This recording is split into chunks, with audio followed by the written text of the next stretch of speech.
Hello everyone! Pick a card, love reading tayo guys. Okay? So, bago ninyo simulan, tingnan nyo muna yung instructions natin.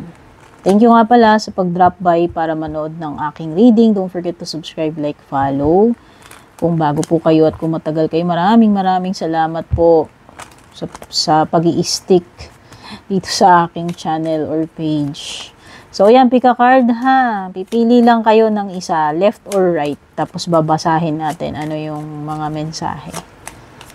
About this situationship or romantic connection na meron kayo or romantic relationship or person on your mind, basta special someone ninyo. Okay, magme-meditate kayo. Lalagyan ko na lang po ng oras sa ibaba or timestamp kung tawagin natin. Titignan nyo sa description, no? Para bago ninyo buksan, para effective yung pick a card reading ninyo. Tignan nyo, pili muna kayo left or right, no? Pwedeng nyo i-pause yung video para mas matagal kayong makapag-meditate, mapakiramdaman ninyo yung cards, kung alin yung mas feel ninyo doon. So, lalagyan ko na lang ng timestamp or oras dyan sa ibaba. Sa screen, tingnan nyo na lang. Or sa description. So, meditate and then pag nakapili na, yun. Saka nyo, buksan. O, diba? Thank you ha sa mga nag-avail ng private reading ko. Kung interesado kayo, tingnan nyo yung mga nakasulat sa description dyan. Kung balak nyo mag-inquire or mag-book ng private reading ko. At makakatulong din po kung gusto nyo pong i-share yung ating reading. Okay? Yan tayo ng cards.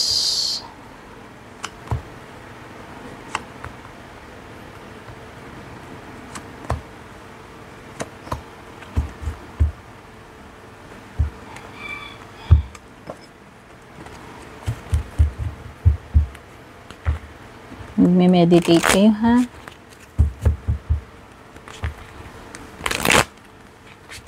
So, yan, i-pause nyo na lang guys para mas matagal kayo makapamili. Mapakiramdaman ninyo yan. Tignan nyo na lang dyan sa mga nakasulat sa description below yung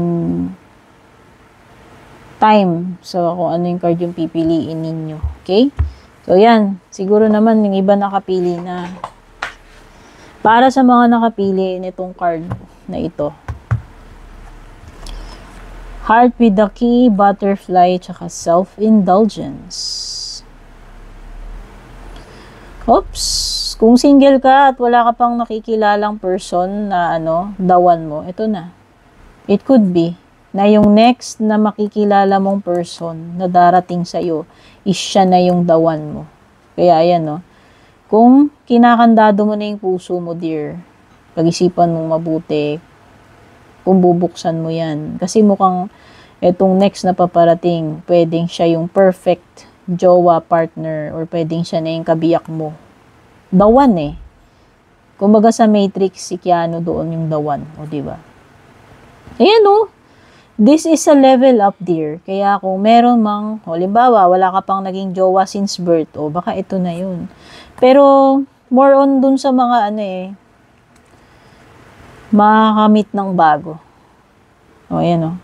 This is next level na. Hindi ito yung, kung halimbawa, kung yung ex mo, past mo, mas evolved itong na to, connection na to. Sa tingin ko, this is mas malalim. Oo. To the next level nga ito. Maaari kasing iba sa inyo, baka nag-hesitate kayong mag-trust uli or bubuksan uli yung puso ninyo. Kasi pwedeng yung iba, nag-focus kayo sa sarili ninyo eh. So, healing, or kahit hindi healing, kung talagang pinag-focusan mo lang muna is yung sarili mo as of now. Pero yun na nga, whether you like it or not, mukhang may paparating na bagong person. And this is something na maybe kailangan mong i-consider kasi siya na yung may hawak na susi sa puso mo, dear. Ayan. Siya na yung the one. Potential na the one. Kasi iba, to the next level. Sabi ko nga, evolved yung connection na to. Maybe this is something na ngayon mo lang ma-experience or kakaiba sa lahat ng nakilala mo kung may mga naging past jowa ka na. Kuha tayong clue, ah. It could be a fire sign. Ayan, Leo. O, diba? Alam mo, mawawala yung mga kaartihan mo dito sa person na to.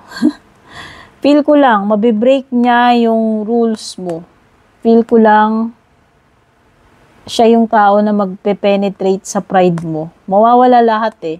This person will, make you realize or mag-iiba talaga yung isip mo, pananaw mo because of this person. Ganon siya ka-special. I think, ito na siguro talaga yung the one para sa'yo. Okay?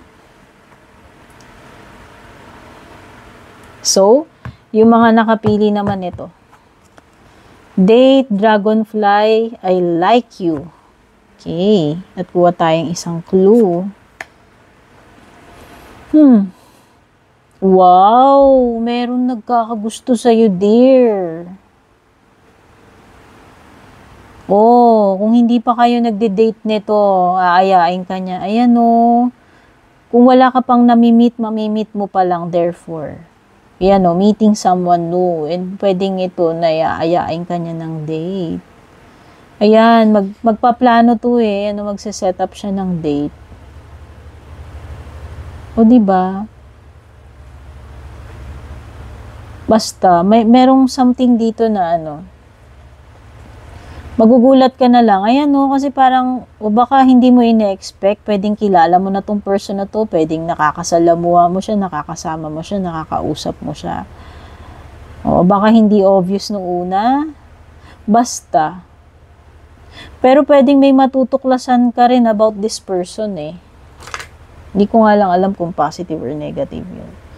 Basta may mamimit ka and pwedeng ayain ka mag-date nito. May namumuong pagkakagustuhan. Basta magpaparamdam to, magpo-flirt sa'yo to eh. Na gusto ka niyang makadate. Ayan no. Isi-set up eh. Okay. Okay.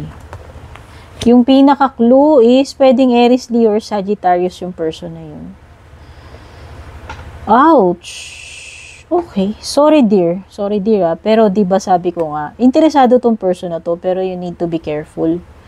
Kasi parang the way I feel about the Ace of Wands, kasi parang, I don't know, parang naghahanap lang siya ng outlet. Sorry naman. Hindi naman sinabi dito kasi agad-agad na love ka agad dyan eh. Oo, andun yung attraction, andun yung flirting, andun yung gusto kanyang ilabas, makadate. Pero di ba sinabi ko nga sa'yo with the Dragonfly na pwedeng magugulat ka, may matutuklasan ka about this person na ewan ko, somehow, may enlighten ka or mabibigyan ng kaliwanagan. Which is yun. Siguro tina-target ka niya or gusto kanyang ilabas is gusto niya ng outlet. Pwedeng pastime. Alam mo na, pwedeng hindi. Sabihin na natin, pwedeng huwag ka munang mahulog dito or magtiwala or ma-in love. Kasi pwedeng, alam mo yun, hindi siya seryoso since ginagawa ka lang niyang parang outlet or libangan. Parang ganun. Something is not sure pagdating dito or something is fishy pagdating dito sa connection na to sa person na to. Okay? So, yan. Yun yung pick a card love reading. Timeless reading ito kahit kailan nyo mapanood. Kung nakarelate kayo, don't forget to leave your reaction or leave a comment. Don't forget to share. At kita-kits tayo sa next reading. Take care. Babush!